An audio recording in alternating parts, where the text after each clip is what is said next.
ବିଛଣାରେ ଶୋଇକି ଏହି ଗୋଟିଏ ମନ୍ତ୍ରକୁ 3 ଥର ପଢ଼ି ଦିଅନ୍ତୁ। ଗ୍ୟାରେଣ୍ଟି ଦେଉଛି ସେ ନାରୀ 10 ମିନିଟ୍ରେ ତୁମ ପାଖକୁ ଆସିବ, ଯାହା ଚାହିଁବେ ତାହା କରିବ। ହଁ ଫ୍ରେଣ୍ଡସ୍, ଯଦି ଆପଣ ସୁନ୍ଦରୀ ବିବାହିତା ନାରୀ ବା ପଡ଼ିଶା ଘର ଭାଉଜକୁ ଦେଖି ତା ଆଡ଼କୁ ଆକର୍ଷିତ ହେଉଛନ୍ତି, ତାଠାରୁ ନିଜର ମନ ମୁତାବକ କାମ ହାସଲ କରିବାକୁ ଚାହୁଁଛନ୍ତି, ତେବେ ଆଜି ରାତିରେ ବିଛଣାରେ ଶୋଇକି ଏହି ଗୋଟିଏ ମନ୍ତ୍ରକୁ 3 ଥର ପଢ଼ି ଦିଅନ୍ତୁ। ଗ୍ୟାରେଣ୍ଟି ଦେଉଛି ଏହି ମନ୍ତ୍ର ଏତେ ଶକ୍ତିଶାଳୀ କି ସେ ନାରୀ ତୁମ ପାଖକୁ ଆସିବା ପାଇଁ ବାଧ୍ୟ ହେବ। ପଡ଼ିଶା ଘର ଭାଉଜ ନିଜେ ଫୋନ୍ କରିକି ରୁମ୍କୁ ଡାକିବ, ଯାହା ଚାହିଁବେ ତାହା କରିବ, କୌଣସି ପ୍ରକାର ବାଧା ଦେବ ନାହିଁ। ଆଜ୍ଞା ହଁ, ଆପଣ ସମସ୍ତଙ୍କର ଇଚ୍ଛା ଥିବ କେଉଁ ନା କେଉଁ ଝିଅ ବା ବିବାହିତା ନାରୀକୁ ପଟେଇବା ପାଇଁ, ତାଠାରୁ ନିଜର ମନ ମୁତାବକ କାମ ହାସଲ କରିବା ପାଇଁ, କିନ୍ତୁ ଇଏ ଏତେ ସହଜ ନୁହେଁ। ଏଥିପାଇଁ ଆମର ତନ୍ତ୍ରଶାସ୍ତ୍ରରୁ ମୁଁ ଆଜି ଆପଣଙ୍କ ପାଇଁ ଏମିତି ଏକ ନାରୀ ମୋହିନୀ ବଶୀକରଣ ନେଇ ଆସିଛି, ଯାହାକୁ ଆପଣ କରିଦେଲେ ସୁନ୍ଦରୀରୁ ସୁନ୍ଦରୀ ଝିଅକୁ ମୁହୂର୍ତ୍ତକ ଭିତରେ ପଟେଇ ପାରିବେ, ବିବାହିତା ନାରୀକୁ ପଟେଇ ପାରିବେ, ତାଠାରୁ ନିଜର ମନ ମୁତାବକ କାମ ହାସଲ କରିପାରିବେ। ଏହି ବଶୀକରଣ କରିବା ପାଇଁ ଆପଣଙ୍କୁ କୌଣସି ପ୍ରକାର କଷ୍ଟ କାମ କରିବାକୁ ପଡ଼ିବନି କିମ୍ବା କିଛି ବି ପଇସା ଖର୍ଚ୍ଚ କରିବାକୁ ପଡ଼ିବନି। କେବଳ ଯେତେବେଳେ ଆପଣ ରାତିରେ ଶୋଇବା ପାଇଁ ଯିବେ, ନିଜ ବିଛଣାରେ ଶୋଇକି ଏହି ଗୋଟିଏ ମନ୍ତ୍ରକୁ 3 ଥର ପଢ଼ିବାର ଅଛି। ଗ୍ୟାରେଣ୍ଟି ଦେଉଛି ଯେମିତି ଆପଣ ଏପଟେ ମନ୍ତ୍ରକୁ ପଢ଼ିବେ, ସେପଟେ ସେ ନାରୀ ବିଚଳିତ ହୋଇ ଉଠିବ। ଯେପର୍ଯ୍ୟନ୍ତ ଆପଣଙ୍କ ପାଖକୁ ଆସିନି, ଆପଣଙ୍କ ସହିତ ସମ୍ପର୍କ ରଖିନି, ସିଏ ଗୋଟେ ମୁହୂର୍ତ୍ତ ବି ରହିପାରିବନି। ନମସ୍କାର ଫ୍ରେଣ୍ଡସ୍, ଓଡ଼ିଆ ଫଣ୍ଡା ଚ୍ୟାନେଲକୁ ଆପଣମାନଙ୍କୁ ସ୍ୱାଗତ।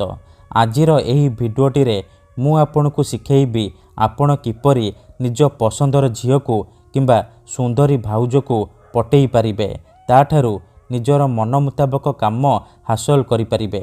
ଏହି ବଶୀକରଣ ଆପଣଙ୍କୁ ସହଜ ଲାଗିବ, କିନ୍ତୁ ଇଏ ପ୍ରଚଣ୍ଡ ମହାଶକ୍ତିଶାଳୀ ବଶୀକରଣ।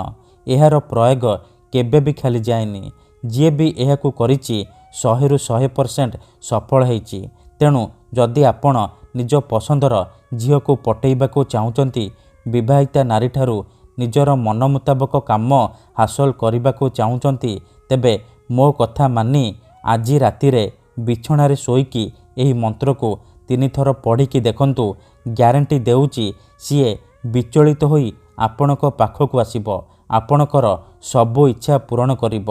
ଯଦି ଆପଣ କେଉଁ ଝିଅକୁ ବହୁତ ଦିନ ହେଲା ଭଲ ପାଉଛନ୍ତି, ହେଲେ ସିଏ ଆପଣଙ୍କୁ ଭଲ ପାଉନି, ଅନ୍ୟ କାହାକୁ ଭଲ ପାଉଛି, ଆଉ ଆପଣ ତା ପଛରେ ଗୋଡ଼େଇ ଗୋଡ଼େଇ ନିଜର ସବୁ ସମୟ ସାରି ସାରିଲେଣି, କିନ୍ତୁ ସେ ଝିଅକୁ ପଟେଇ ପାରୁନାହାନ୍ତି, ତେବେ ମାତ୍ର ଥରେ ମୋ କଥା ମାନି ଆଜି ରାତିରେ ବିଛଣାରେ ଶୋଇକି ଏହି ମନ୍ତ୍ରକୁ ପଢ଼ିକି ଦେଖନ୍ତୁ।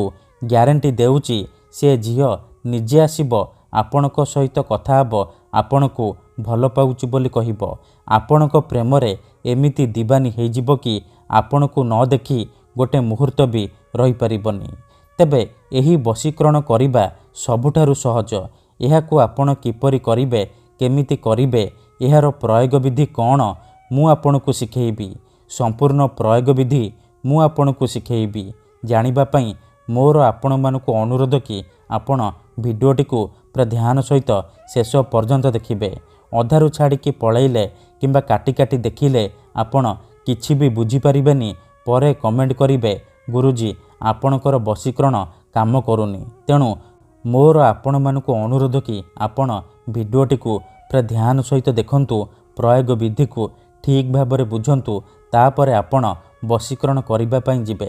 କାହିଁକି ନା ଏହି ବଶୀକରଣକୁ ପ୍ରୟୋଗ କରି ହଜାର ହଜାର ଲୋକମାନେ ଲାଭବାନ ହେଇଛନ୍ତି, ନିଜ ପସନ୍ଦର ଝିଅକୁ ମୁହୂର୍ତ୍ତକ ଭିତରେ ପଟେଇ ପାରିଛନ୍ତି, ପଡ଼ିଶା ଘର ଭାଉଜଠାରୁ କିଛି ବି କାମ ହାସଲ କରିପାରିଛନ୍ତି। ତେଣୁ ଆପଣ ବି ବିଶ୍ୱାସର ସହିତ ଗୋଟିଏ ଥର ଏହି ବଶୀକରଣ କରିକି ଦେଖନ୍ତୁ, ତାପରେ ଦେଖିବେ କିପରି ସେ ଝିଅ ଆପଣଙ୍କ ପ୍ରେମରେ ଦିବାନୀ ହେଇଯିବ। ଠିକ୍ ଅଛି, ତେବେ ଏହି ବଶୀକରଣ ଆପଣ କିପରି କରିବେ ଚାଲନ୍ତୁ ଜାଣିବା।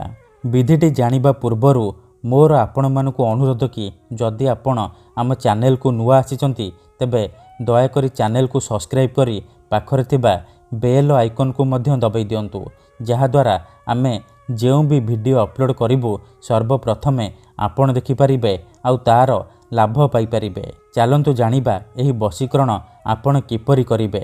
ମନେ ରଖନ୍ତୁ, ଏହି ବଶୀକରଣ ବିଧିକୁ ଆପଣ କେଉଁ ବି ବାରରେ କରିପାରିବେ, କିନ୍ତୁ ଯେବେ ବି କରିବେ ରାତିରେ ଶୋଇବା ପୂର୍ବରୁ କରିବେ।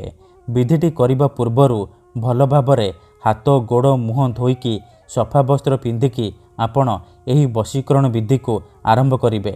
ପ୍ରଥମେ ଆପଣ କ'ଣ କରିବେ, ଯେତେବେଳେ ରାତିରେ ଶୋଇବା ପାଇଁ ଯିବେ ନିଜର ବିଛଣା ଉପରେ ପୂର୍ବ ଦିଗକୁ ମୁଣ୍ଡ କରିକି ଶୋଇପଡ଼ିବେ।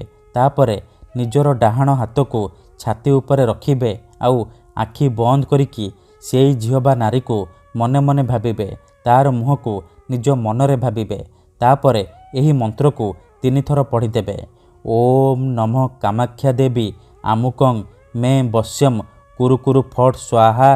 ଏଠାରେ ଆମୁକଂ ଜାଗାରେ ଆପଣ ସେଇ ଝିଅ ବା ମହିଳାର ନାମ କହିବେ ଯାହାକୁ ଆପଣ ନିଜ ବଶରେ କରିବାକୁ ଚାହୁଁଛନ୍ତି। ମନ୍ତ୍ରକୁ 3 ଥର ପଢ଼ି ସାରିବା ପରେ ଛାତି ଉପରୁ ହାତକୁ କାଢ଼ିବେ ଆଉ ଛାତିରେ ଗୋଟିଏ ଥର ଫୁଙ୍କିଦେବେ। ଗ୍ୟାରେଣ୍ଟି ଦେଉଛି, ଏତିକି କରିକି ଦେଖନ୍ତୁ, ସେ ଝିଅ ହେଉ ବା ବିବାହିତା ନାରୀ ଆପଣଙ୍କ ଆଡ଼କୁ ଆକର୍ଷିତ ହେବାକୁ ଲାଗିବ। ଧନ୍ୟବାଦ।